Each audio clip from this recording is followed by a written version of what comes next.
নতুন নির্বাচন কমিশনের উদ্দেশ্যে সাবধানবাণী উচ্চারণ করলেন ইসলামী আন্দোলন বাংলাদেশের সিনিয়র নায়েবে আমির মুফতি সৈয়দ মোহাম্মদ ফয়জুল করিম। নির্বাচন কমিশনকে সতর্ক করে তিনি বলেন, নতুন নির্বাচন কমিশন ভালো একটি নির্বাচন উপহার দিতে না পারলে দেশের জনগণ কখনো ক্ষমা করবে না। জনগণ নিরপেক্ষ, নির্দলীয় ও গ্রহণযোগ্য নির্বাচন চায়। শুক্রবার 22 নভেম্বর বিকেলে ভোলা সরকারি উচ্চ বিদ্যালয়ের মাঠে ইসলামী আন্দোলন ভোলা উত্তর শাখার আয়োজনে এক গণসমাবেশে তিনি এই কথা বলেন। ফয়জুল করিম আরও বলেন, নতুন নির্বাচন কমিশন হয়েছে।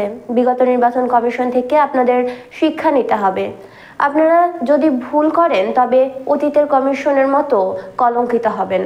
মুফতি ফয়জুল করিম বলেন, বাংলাদেশের জনগণ নির্দলীয়, গ্রহণযোগ্য এক নির্বাচন চাই, যে নির্বাচনে মানুষ তার ভোটাধিকার প্রয়োগ করতে পারবেন।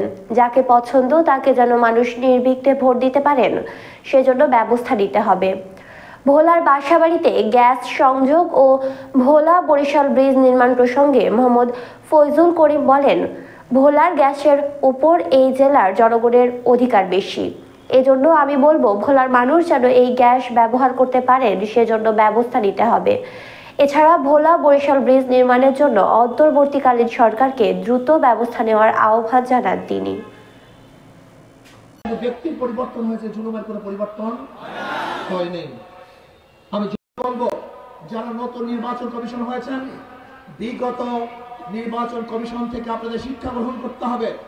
যদি আপনি ভালো এক নির্বাচন উপহার দিতে না পারেন, তাহলে বাংলাদেশের জনগণ আপনাকে কোনো অবস্থাতেই ক্ষমা করবেন না।